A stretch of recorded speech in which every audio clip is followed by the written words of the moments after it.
me up this morning. Man, it's good to see y'all's faces up in here. You know what I'm saying? I like that. I like that. Hey, Corey, I got something for you, man. Check this out. Hang on, let me adjust this thing here a little bit. I just wanted to show you something real quick, you know? I just want to show you something real quick, bruh.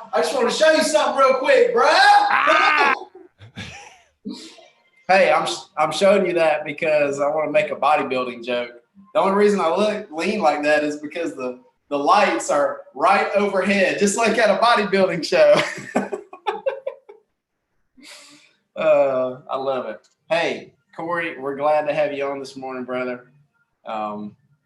If you guys missed Corey last time, I talked about what an influence Corey has been in my life, not only from a nutrition perspective, but also just from a brother in Christ, from just a business owner.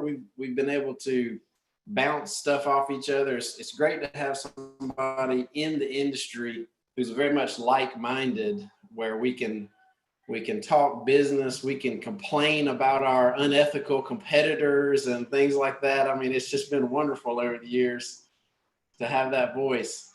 And also, I mentioned on our last call that Corey was a big influence for kind of helping me reconnect with my dad. So thank you, brother. I love you, man. We're glad to have you on today. I hope you guys have some questions today. If you do have questions, I guess since we're on Zoom, we can unmute people and let them ask their own question. Or if you'd rather me ask Corey the question, you can text it to our WhatsApp thread, and we'll do it that way. But Corey, we're glad to have you, brother. Let's unmute Corey, let him kind of give a quick intro of himself. And we're just gonna start just slamming you with questions, bro, left and right. It sounds like a plan, brother. And Benjamin, you can take a relaxation, my man, because I've been using Zoom for like 3 or 4 years, way before the pandemic started. So I am super comfortable. And guys, if you have questions and if you're comfortable with Zoom, you don't have to text them to Clint. You can hop in the chat. If you don't want to say anything, I'll watch the chat. Or if you do, Clint and Benjamin, this is your show. I'm just a piece of it. So you can, if you don't want to jump in chat and you can unmute yourself, or you can contact Benjamin and Clint, whatever. But hey, Corey, let me pause you real quick. Somebody on the chat says, let Tenny in. Yeah. So whoever organized a meeting, you or Benjamin will have to. They're in. They're good. Okay. I'm on it. All right, cool. Yeah. Zoom forced a waiting room on us for security reasons. So now you have to literally manually let people in unless you do a passcode. So, anyways, all right. Good to see you fellas. Good to see y'all this morning. Literally, like Clint said, we talked a little bit about it, and he asked me to kind of, do a little presentation, present something to you guys for about 10 or 15 minutes. And then I said, Clint, he and I agree, most of the really beneficial stuff, whenever I talk about nutrition and training and bodybuilding and all that stuff, it really comes from the Q&A. Because one question sparks another idea or sparks another question, and then we go down that rabbit hole, and it's just really much more interesting that way. So we're going to do primarily that. I'll just give you guys a little refresher on me. Super, super quick Cliff's Notes. I was raised down the street from Athens, about an hour down the street, in what used to be a tiny little town called Sugar Hill. I grew up there. I began bodybuilding when I was 17. That was why Clint flexed on me earlier, showed those abs. But yes. Stand back, y'all. Clint's flexing. He may bust a computer screen. But so I began bodybuilding when I was 17. I was very blessed, very fortunate to have a pretty successful career in bodybuilding for about 10 years. I competed in one national championship, one world championship. I won a junior Olympic gold medal. And then I retired because it is an all-consuming, life-consuming sport. And I still practice some of the stuff, but amongst all that, I became certified as a trainer. I got a degree in allied health. I got another degree in nutrition science, and I got 1 or 2 more certifications. And I've been doing this for about 20 years. So maybe I'm not an expert. Maybe I am, but I know a little something about a little something. So he's an expert. Okay. He's an expert. So anyways, I'm happy to answer any questions you guys might have, from anything from nutrition to supplements to, bodybuilding to whatever. So 1, 2, 3, fire away. All right. So look, here's probably the number one question I get from men. Okay. because every man that I've met that comes into Creed wants to do two things. They want to get jacked, they want to gain muscle, and they want to lean up. So the question is, can you do both at the same time? Or do you kind of have to take that bodybuilding approach and, bulk and then, bulk up and then lean up? Just talk about that a little bit, because I think people don't understand how that works and if you can even do both at the same time and all that. Yeah, and that's a great question. And I think one of the things, like if we want to get almost kind of philosophical with it, one of the things that we have to talk about is someone's definition of jacked. Like we think when we hear jacked, we think it means big, like, oh, I want to be big, like muscle wise, but then I want to be lean. But really, most of the people that you see, that we think are jacked, they're really just lean. And so, because when someone's lean, you can see their muscles, you can see their musculature, so they look jacked. Like I can't tell you how many times, guys, when I competed at 172 ish, sometimes 175, sometimes 171, but 172 was my competition weight. My off-season weight was like 185, 190. So I was much bigger, carrying more overall size, more muscle mass in the off-season. But people would see pictures of me on stage and they would go, dude, when did you get so big? And I was like, I was 20 pounds lighter there. It's just, so my point is oftentimes our whole perception of what's jacked versus lean is off. It's wrong. In the bodybuilding world, we always say, forgive me for just kind of being blunt here, but we always say the fat guys look good in clothes. The chubby guys look good in clothes because they look more jacked in clothes. Bodybuilders look skinny in clothes, but then when they take their shirt off, everybody's jaw drops because they're so freaking lean. So, but to get back to your original question, Clint, so my point in sharing that is, for most men are carrying a decent amount of muscle mass. And if they would lean down and be able to see that muscle mass, they would think and look a lot more jacked than they do. But to get back to the original question, basically, can you lose body fat while you're gaining muscle mass? For years and years and years, a lot of coaches and experts were like, no, like this is like, you can't maximize two variables. I don't know if you remember this from math, but basically it's two opposite goals. It's two goals going in the opposite direction. And on one goal, you're telling your body, hey, burn body fat because I'm not going to give you enough fuel. And then in the other goal, you're saying, hey, synthesize and create muscle tissue, which is extremely biologically costly for you as a human. Do this where you need a lot of fuel to do it. So I want you to do two completely opposite things, body. One, where I'm not going to give you enough fuel, and the other where I need to give you way more than enough. Now, with that being said, it is possible. You can do it. But to do that, you have to either, number one, be just starting in your fitness journey. People who just start cleaning up their nutrition and working out, they will see changes in body composition pretty rapidly. They'll see gains in muscle mass and decreases in body fat because it's also new. For those of us that have been working out for quite some time, it's a different story. And to be able to gain muscle mass and lose body fat at the same time, you have to have everything really tight and really dialed in. Your nutrition, your supplementation, your training. You have to be incredibly consistent with all of that. So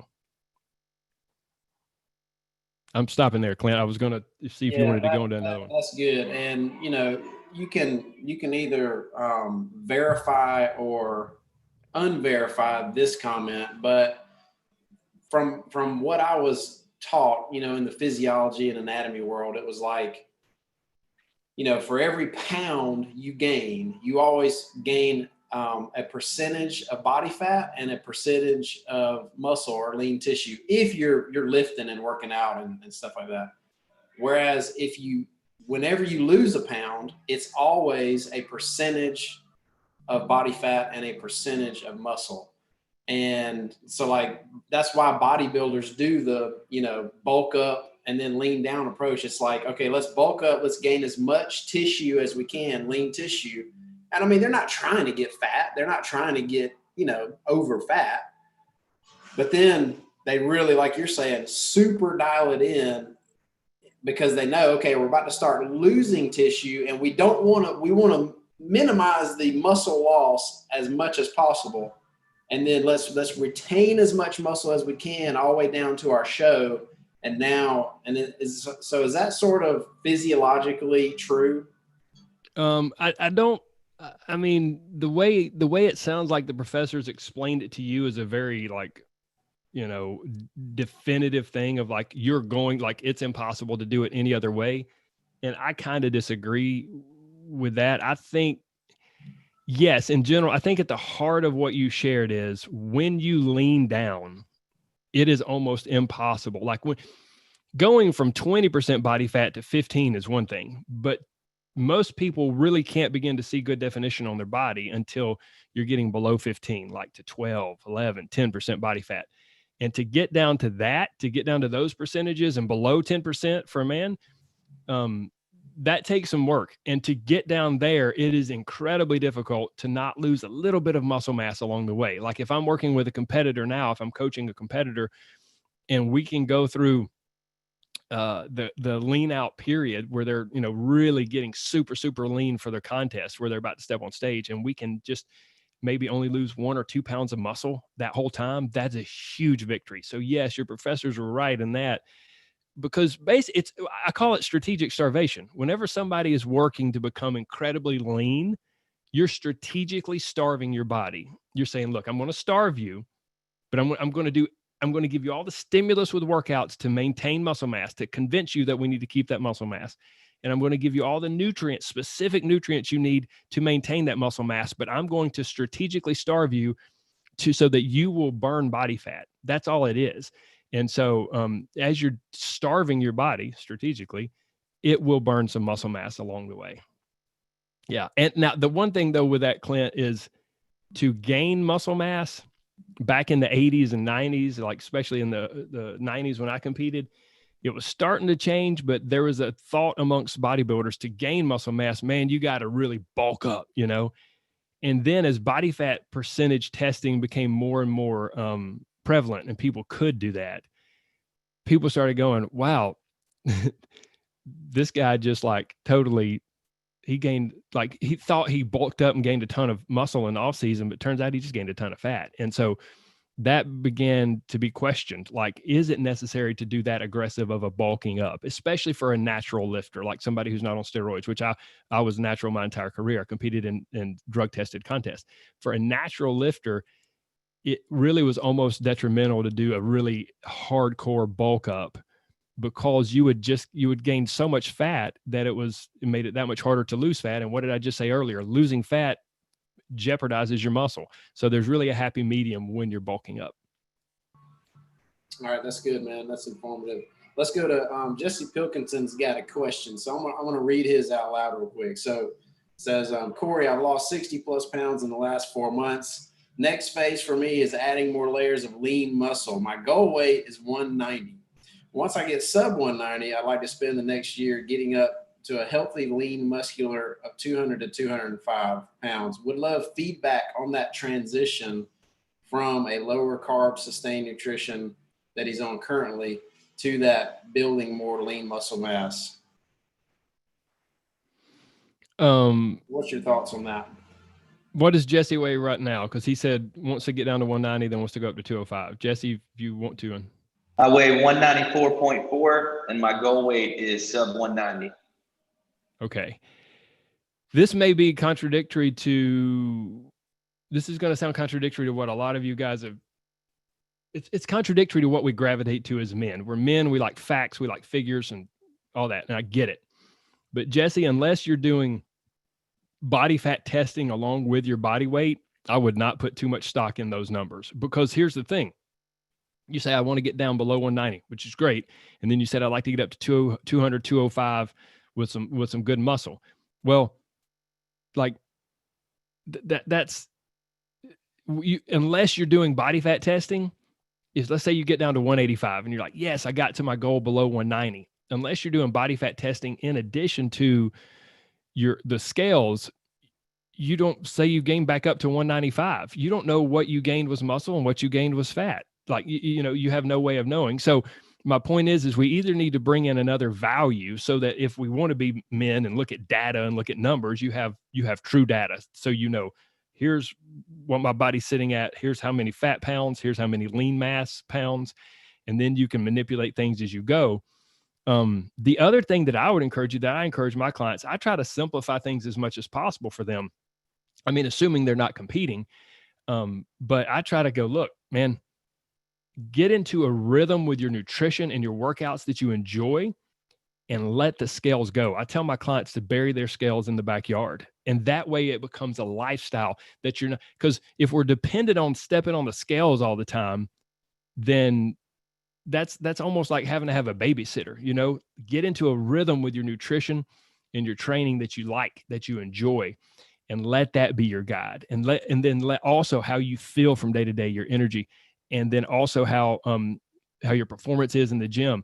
And then sure, yeah, take a glance at yourself in the mirror, and like you'll see the differences. But if you do want to take the numbers approach, I think you need to bring in that other piece of data with the body fat percentage.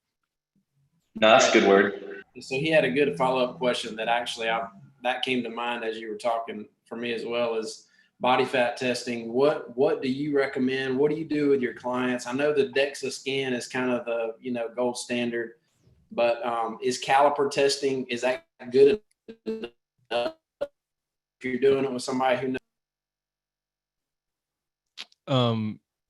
You cut out at the end there, Clint, but I'm pretty sure I know your question. So with my competitors, when we get real hardcore and they're like in their final 12 weeks, their final 3-month stretch before a contest, and I really want to have data. I want to see how things are going, because we're getting really meticulous with things.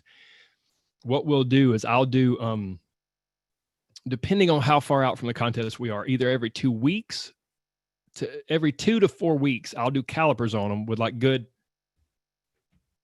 fudge. Where'd they go? I don't know. They're somewhere around here. Anyways, Clint, you got Lange calipers, right? Yeah.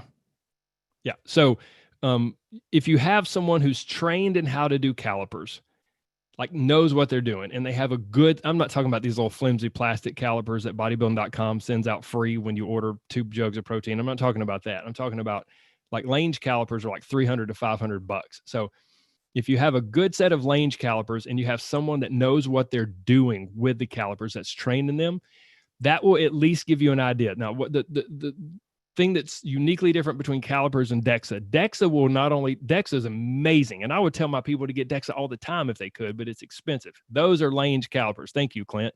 Yes. Those are like the gold standard for calipers. Pinch it up. Pinch up those abs, Clint. Let's see what you got. So, I love DEXA. DEXA is amazing. DEXA is expensive, and it does use kind of a form of radiation. I mean, that sounds terrible, but like, I mean, it's a scan. So I don't want people being exposed to that, every 2 weeks. So what we'll do is every at least 2 to 4 weeks, we'll do calipers. That will tell us their subcutaneous body fat, at least, which means just below the skin. It won't tell us any intra-abdominal, like visceral body fat. DEXA will tell you that. That's the body fat that you can't pinch. It's inside, it's amongst your organs. The calipers will give us a good enough idea every 2 or 3 weeks, or 2 to 4 weeks. And then every 6 to 8 weeks, they'll get DEXA, just so we're like, okay, so we can make sure, that we're kind of, our numbers are being validated, if you will. What was the original question? That was it. It was like, I basically was asking, are calipers good enough, or do they need to go do a DEXA scan? So, yeah, you answered it. That's great. Yeah.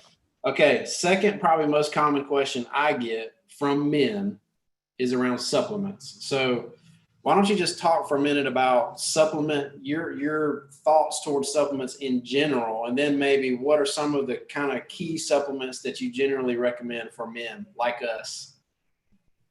Yeah, you got it. So please understand this, guys.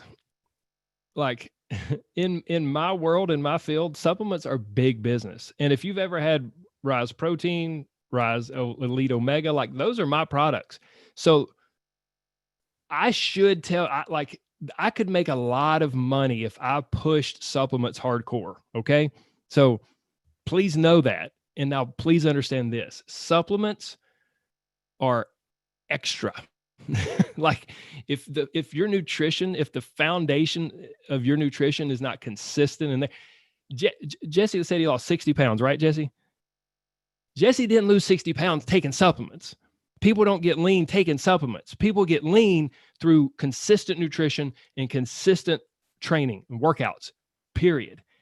Now, with that being said, I always like to equate supplements. Guys, back in the 90s when I was in high school, we would see these people and they would have like this hoopty car. It was like, it would barely run. It would look terrible. Like it was horrible. Kind of how my car looks now, ironically. Shut up, Clint. Don't you laugh. So it looked horrible. And they would put like $1,000 sound system in their car. And it was like, what are you doing?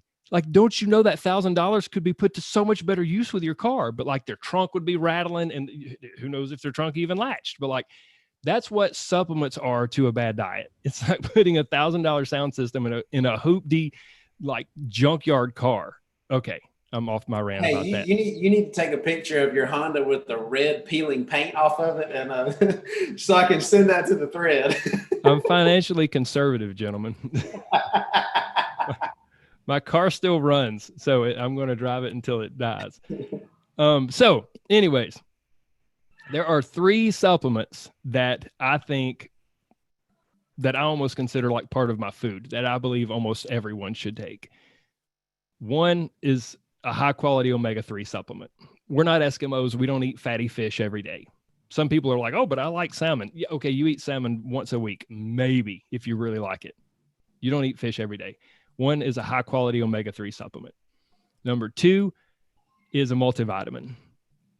But I read that we can get everything we need from food. Number 1, there's chances your diet is kind of crappy at times. You're not getting everything you need from food. Number 2, research has shown us that because of modern farming practices, that a lot of food, like a raspberry doesn't have the same nutrients that a raspberry had 20, 30, 50 years ago. So even if you're eating dang near perfect, there are gaps in your nutrition. There are some micronutrients, some vitamins and minerals that you're probably lacking. It's just a good idea to have the insurance of a multivitamin. I'm not talking about some crazy mega dosed ultra mega min multivitamin. That's stupid. And it can even strain your system. Just a basic, simple multivitamin that's digested well and has good forms of the nutrients. So high quality omega-3, a multivitamin. And then number 3, and I consider this like part of my grocery list. I mean, I don't buy it at the grocery store, but it's just like a food to me. It's a protein powder. Protein powder, there's nothing magical about it. It's just a form of protein, like a chicken breast or tuna or eggs or egg whites or whatever. The only thing magical is that it's super convenient. So if you're in a pinch, you need some protein, you can have a protein shake. So those 3 things I think are fantastic, and I recommend almost everyone use those. Beyond that, there's all kinds of stuff out there. And depending on your goal, there's a handful of things that can be really beneficial. I'll just shoot through a few that I might use from time to time that I have in my pantry. Number 1, creatine monohydrate, good old fashioned creatine. It's incredibly well researched. I did my senior thesis on creatine when I was in school at the university, and it's safe. It's not only safe, it's healthy, and it's incredibly beneficial for muscle mass gains, for strength gains, and for workout performance. So creatine monohydrate is good. It's fantastic. I'm trying to think if there's anything else that it's like at the top of the list. Everything else, guys, is really kind of situational. There's various herbs that are good for different things that are very well researched. There's various branched chain amino acids for me are a kind of a staple because I don't like to work out with any food on my stomach. If I have food on my stomach when I work out, I will get sick. It's just, some of you may be like that. Some of you may be the opposite. I always say there's 2 types of people, like people who have to have food when they work out, people who cannot have food when they work out. But for me, I want to prevent some of the muscle breakdown when I work out because I don't have any food on my stomach. So branched chain amino acids are a great way to do that. So that's another thing. I'm going to stop just like throwing random supplements out there. If there's any specific things, like if you guys are like, oh, what about stuff for achy joints? Or is there anything that can help testosterone? Or is there anything that can help me burn fat? Like if there's any specific areas you guys are interested in, put that in the chat or let me, or jump in and ask. And okay, Jesse said, what about stuff for testosterone? And then I'll respond just like this. So the stuff for testosterone, it's really interesting, Jesse. Why does testosterone level matter anyways? Testosterone is incredibly important, like amazingly, massively important to what makes a man, period. And like, not just your muscle, it's important for your muscle mass. It's important for your energy levels. It's important for your confidence levels. Years ago, my father-in-law, who's now in his 70s, he was in his late 60s at the time. He's a very vivacious man, very much alive. I mean, like a very lively spirit and lively attitude. And he said, man, Corey, he said, I was sitting around the house and I just was getting depressed. And I kept thinking, I was constantly thinking I was sick. And I just wasn't myself. I didn't want to go out. I didn't want to do anything. And that's not like him at all. And he went to the doctor and they checked him for a brain tumor and they checked him for all this different stuff. And then finally they ran a basic blood test and they checked his testosterone. And for those of you that don't know, the blood range for testosterone is wildly big. It's from like 200 nanograms to 1,000 nanograms. It's this huge range. And he was low. And they put him on a small amount of testosterone, and it was like brought him back to life, brought him back to who he was. And they didn't jack it sky high, just enough to get him back within that normal range. Okay, I'm not telling you guys to go get on testosterone if you don't feel good. Let me just be clear about that. But my point is it's massively important. And here's the other thing. If you look at bodybuilders, if I showed you a few pictures of natural bodybuilders and then I showed you a few pictures of guys on stuff, it would blow your mind. It's I always said it's like a bicycle racing a motorcycle. There's no comparison. It's nuts. So testosterone is incredibly important. Back to the matter at hand. What supplements are potentially helpful? Okay. I see you, Colton. So Clint, I don't know if you see Colton's question. That's something I could get to you and we could disperse to the group, but the research is divided when it comes to supplements and testosterone. The number one thing the number one stuff that a man can do to make sure he's maximizing his testosterone is all lifestyle related factors. Number one, get plenty of sleep. Number two, strength train. Like, these things are shown in research to make sure that you are optimizing your body's natural testosterone. Get plenty of sleep, strength train. Have a nice, I know this sounds so not sexy, but it's just true. Have a nice, balanced, overall healthy diet with high quality nutrients in it. Beyond that, the stuff that supplement wise could potentially help, possibly a vitamin D supplement, a vitamin D3 supplement. Zinc is vital for testosterone production. And if your diet's deficient in zinc at all, then that could cause a problem. Again, if you take the multivitamin, like I said earlier, you should be getting enough zinc. There are some herbs that are kind of maybe not. I'll run through those just very quickly. There's an herb called ashwagandha. It's known as Indian ginseng. There's some research that shows that it might help increase testosterone in men who strength train. Well, that's us, right? So that could be helpful. But there's also some of the research is a little skewed because it was done in infertile men. I don't know. Maybe you guys are infertile. I don't think I'm infertile at this point. It doesn't seem that way. I mean, Allie's not pregnant. We have no plans for that. But so infertile men and men who strength train, the research is not really well established yet. So ashwagandha. And then there's a few other herbs. One's called fenugreek. Fenugreek is a little sketchy as well. They're not exactly sure again. And then one called Eurycoma longifolia, which is it's also known as Tongkat Ali. There's a standardized extract of it called Long Jack or something like that. Anyways. But hey, what about fat burners? Because I think men ask me about that a lot. What do you think of fat burners in general?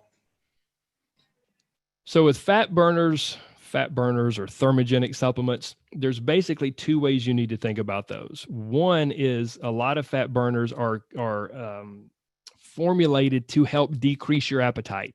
They are jacked full of stimulants, like massive amounts of all kinds of stimulants for your body. And whenever you take in any sort of a stimulant, it reduces your appetite.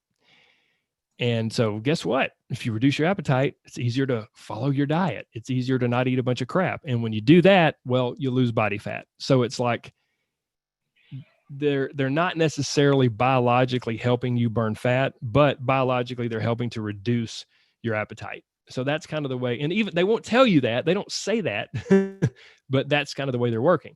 The other way is that there are some nutrients that are shown to maybe provide a little bit of a bump and a boost to your metabolic rate. And so some fat burners will have those nutrients in them. This is a perfect example of what I talked about earlier, like with the car. Like if your nutrition is crap, if it's inconsistent, if your training's crap and it's inconsistent, adding a fat burner will do nothing. Adding a fat burner is like, it's like putting some whipped cream on a big pile of doo-doo and then just trying to sell it as a birthday cake. I mean, it is what it is. So if your nutrition is on point, if your training's on point, if you're pushing for that last little bit of progress, then, a well designed thermogenic or fat burner formula could be helpful. It could be helpful. I know that I will give the people I coach who do compete, I give them the option of using one. I'll recommend 2 or 3 ones if they choose to use one for the last, say, 4 to 6 weeks of their prep. And I encourage them to use it and then to get off of it because, again, they're kind of stimulant based, a lot of them. So, all right, let's switch gears a little and ask Tinny's question. He says, I like being able to enjoy what I eat. It brings me a lot of joy to be able to eat desserts, fried foods, burgers, chips, etc. And I'll go ahead and agree with that as well. You know that, Corey. I probably enjoy that a little too much. But he says, can I still do that more than once in a blue moon and be lean and stay low body fat? yeah. So the first thing I want to say is this Adam Tinney? Yes. Y'all call him Tinney?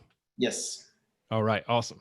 So to Tinney and to everyone else, we have this mistaken idea that some people just don't enjoy food and that they just, it's so easy for them to just do whatever. Guys, every freaking body enjoys food. Even if they don't seem like they do, they do. It's just that they may enjoy a different type of food than you do. So, and even people will sit down with me and they're like, I mean, food really doesn't matter to me. I'll eat whatever. Okay. Well, all right, big boy, let's see, let's go. And about 3 days into it, they're like, but I don't like that. Wait, I thought you didn't enjoy food. I thought it didn't matter, So anyways, we all enjoy food. Can you be lean? Can you have great performance and still eat those things more than once in a blue moon? Absolutely. Absolutely. That's one of the biggest things that I teach to my coaching group is how, what's the point of losing weight if you're miserable? What's the point of getting super lean if you're miserable? The problem is, for most of us, we use these vague kind of ideas of more than once in a blue moon, right? So when I'm coaching people, I'm very specific. We get incredibly specific. There is no, I did pretty good last week. Pretty good. What you're pretty good and my pretty good may be vastly different, and no offense, Tinny, I'm not saying this about you, but somebody may say, can I eat those more than once in a blue moon? And for them, they're already eating them 4 times a week. And to me, once in a blue moon means having it once a month, so we have to get very, very specific. Usually if over the course of 7 days, Tinny, you can hold a hand up and tell me how many, or you can unmute yourself. I don't care. How many times do you eat per day? Usually on average. 4. Beautiful. 4 times 7. That's 28 times you eat every week, roughly 28 meals that you have each week. 10% of those, 10% of 28 is 2.8. We can round up to 3. So about 3 of those could be anything you want, And it should have no detrimental effect. If the other, so 3 of the 28, so if the other 25 are on point, it should have no detrimental effects on the goals you're pushing towards.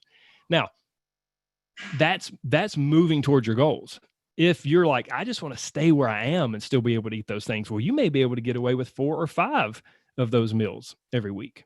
You just kind of have to gauge it and watch it. But you see, guys, what we did, we just went from vague terms, pretty good, once in a blue moon, to numbers. And whenever you go to those numbers, you get a real specific idea of how well you're doing throughout the course of a day, throughout the course of a week.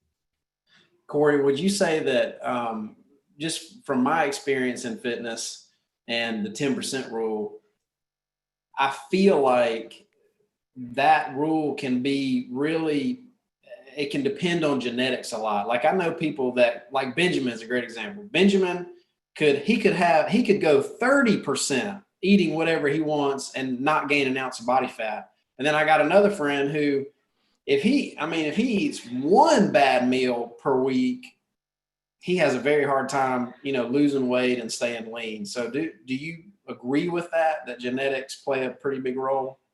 To a degree.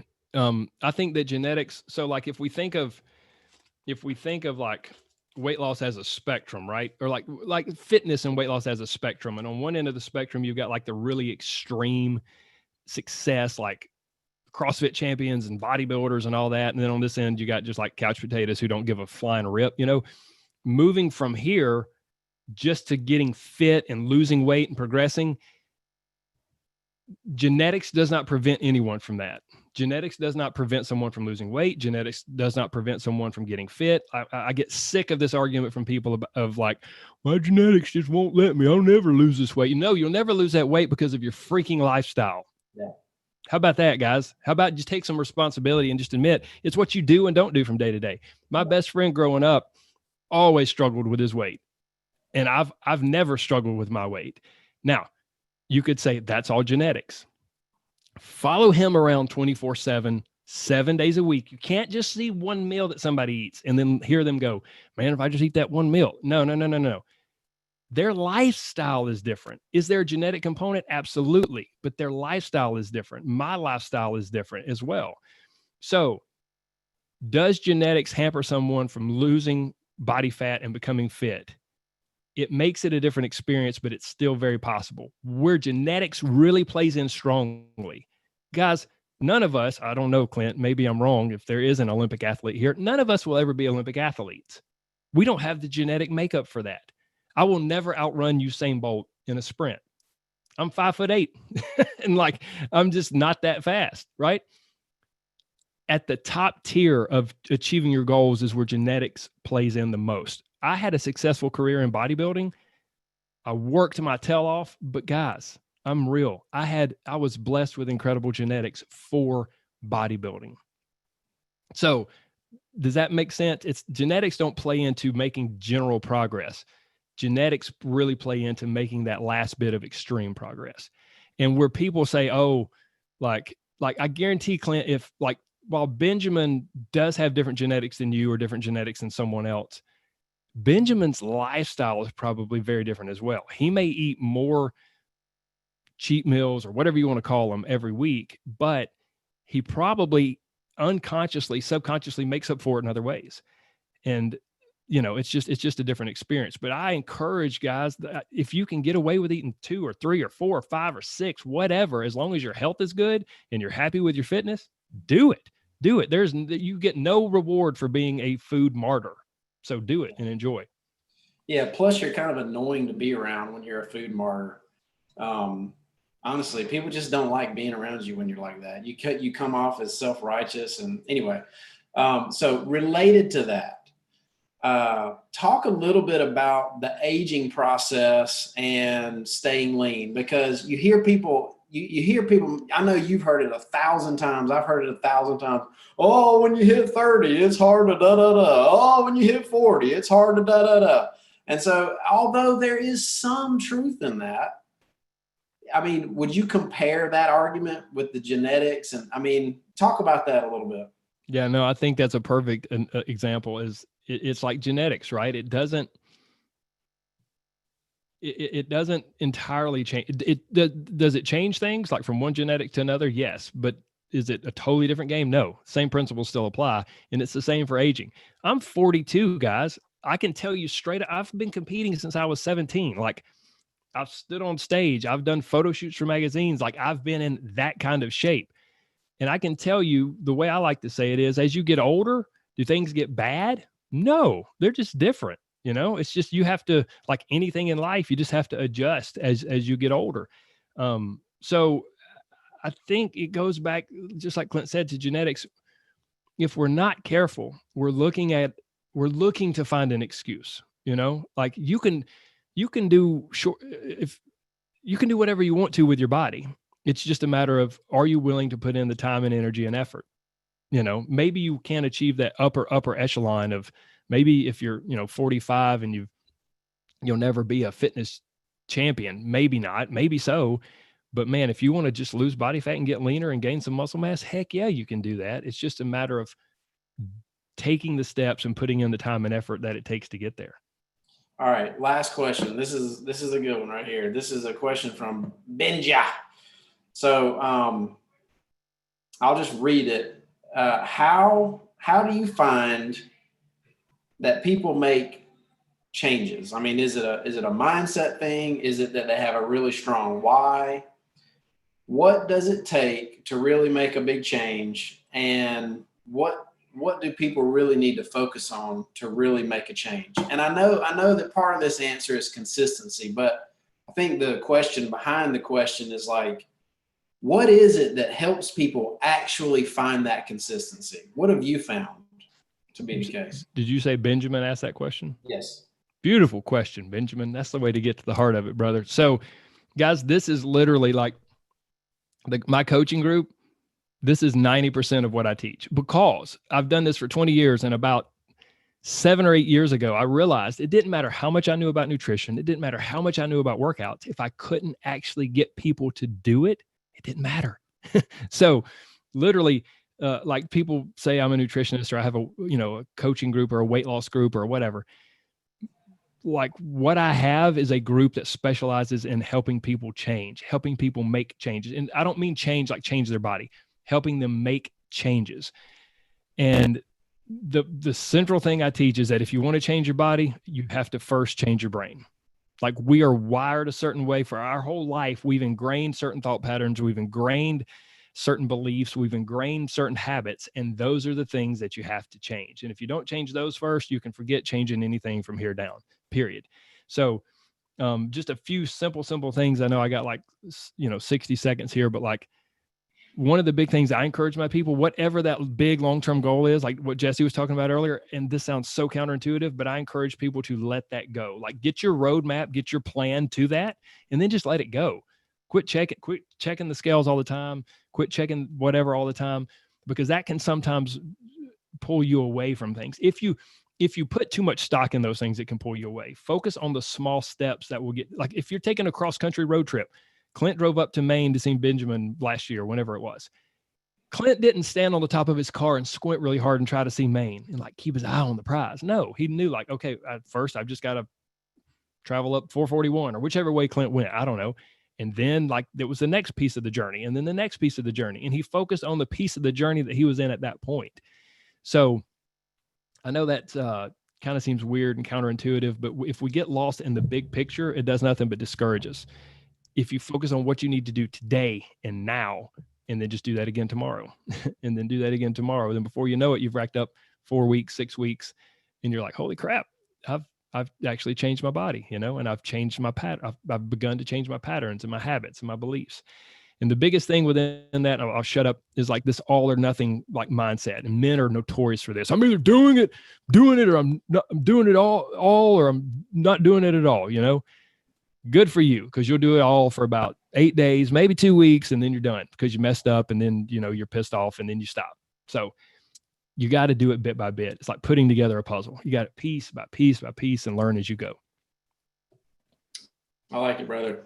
And so we'll close it up with that one right there, guys. It's right at 8 a.m. And I'll add one final thing to what Corey talks about a lot is really, really the best way to succeed is to plan. And if you fail to plan, you're not going to do well. It's kind of like when he said, execute today. Well, it's like, if you haven't thought about what you're going to do today, if you haven't thought about it until today, like today was the first thought you had about what am I going to do with my nutrition today? Well, you're behind the 8 ball. You haven't planned. So you got to plan ahead. And, when I make my little chicken and brown rice lunches and I put them in my refrigerator and I have that plan for the week, my nutrition goes 1,000 times better than when I just come to work and, oh, well, it's lunchtime. What am I going to eat? What do? I go to Subway. That's what I do. All right. Which is not nearly as good as my chicken and my brown rice. So you got to plan, guys. Corey, thanks again, brother, for coming on for part 2. I don't know how many parts we'll do, but there's so many questions, so many more questions that we could discuss and go into that would be helpful. Men, remember that we're on this new format now, so we've got the live feed. We'll send you guys the link to that if you have some buddies that are like-minded, that are like us. Shoot them this feed if they have some interest in nutrition. Yeah, and if you're somebody that just found this video on YouTube, and you're like us, join up with us. All right, hit us up. We'll contact you. We'll talk to you a little bit more about the group and the future and kind of what we're doing. So, hey, it's Friday, baby.